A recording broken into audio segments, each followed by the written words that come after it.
Hello everybody! Let me introduce myself. My name is Farah Qanitha Zulfa. You can call me Farah. I'm from 11 Science 6. Okay guys, I will explain about explanation text. The title is Honey. Before I explain it, do you know about explanation text? Explanation is text which tells processes relating to forming of natural, social, scientific, and cultural phenomena.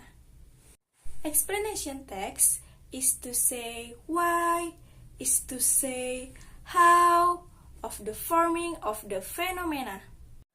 Okay, I will explain about honey. Everybody's like honey. Even it can be a medicine for most diseases. How is honey made? Do you know? Honeybees use nectar to make honey. Nectar is almost 80% water with some complex sugars. If you have ever pulled a honeysuckle blossom out its stem, nectar is the clear liquid that drops from the end of the blossoms. In North America, bees get nectar from flowers like clovers, dandelions, berry bushes, and fruity blossoms. They use their long, tube-like tongues, like straws, to suck the nectar out of the flowers, and they store it in their honey stomach. Bees actually have two stomachs. Their honey stomach, which they use like a nectar backpack, and their regular stomach. The honey stomach holds almost 70 milligrams nectar, and the honey stomach holds almost 70 milligrams of nectar. And when full, it weighs almost as much as the bee does. Honeybees must visit 100 and 1,500 flowers in order to fill their honey stomach. Okay guys, thank you for watching. Don't forget to like and comment. Okay? I have video about how to make honey. Let's check it out. Bye bye. It's Winnie the Pooh's favorite treat. It's sweet and sticky, and it's all produced by an industrious and intelligent insect whose miniature society is one of the most sophisticated in the animal kingdom. It all begins in a field where worker honeybees suck nectar from flower blossoms such as clover. They store it in their honey sac, then return to the hive where other worker bees suck it out and chew it, breaking down the nectar's complex sugars into two simple sugars called glucose and fructose. The bees then deposit the nectar into the cells of the wax honeycombs they've built. They fan it with their wings until most of its water content evaporates in the warm air of the beehive. What's left is thick and gooey honey. The bees then cap each honey-filled cell with beeswax. That's when the beekeeper steps in. Bees will sting if taken by surprise, so the beekeeper sprays the hive with smoke from burning pine needles, a scented warning that foreigners are about to enter the hive.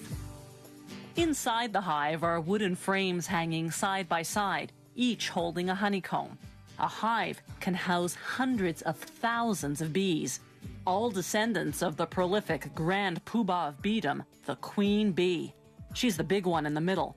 The queen bee lays up to 2,000 eggs a day, creating the workforce needed to feed and protect the colony. But the beekeeper tricks the colony's defenders. He replaces the hive's cover with a device called a bee escape, which smells like cherries. Bees dislike the scent, so most fly to the bottom sections of the hive. Another warning spray, and the beekeeper removes the bee escape. Now he can escape with the honeycombs.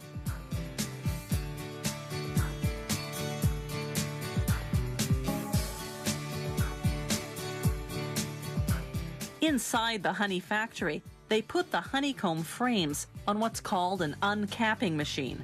Like a razor, it shaves the wax caps off the honey-filled cells of the combs. They scrape off the remnants manually. Then they set the frames on another machine called a honey extractor. It spins the honeycombs until all the honey is forced out of the cells. Afterwards, they filter the honey to remove any pieces of wax capping that slip through. Then, the honey is ready for bottling. Some beehives contain smaller frames designed to produce honey that isn't extracted from the honeycomb. Workers remove the frame and cut the honeycomb into pieces as is with a heated knife. That seals the wax around the honey inside.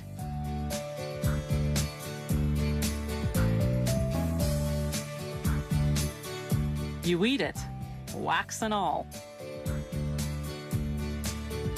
The beeswax lining of the honeycomb goes to make candles, furniture polish, lipsticks, and other products.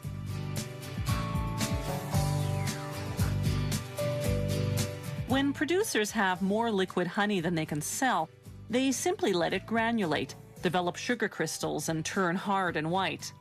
Then, when the orders come in, they return it to its original liquid form by heating it to 130 degrees Fahrenheit.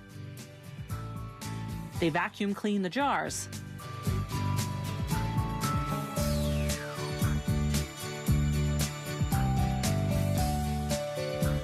Then fill them. One beehive can yield up to 7 pounds of honey in a single day. That's much more than the bees need for themselves. The surplus is what we end up eating.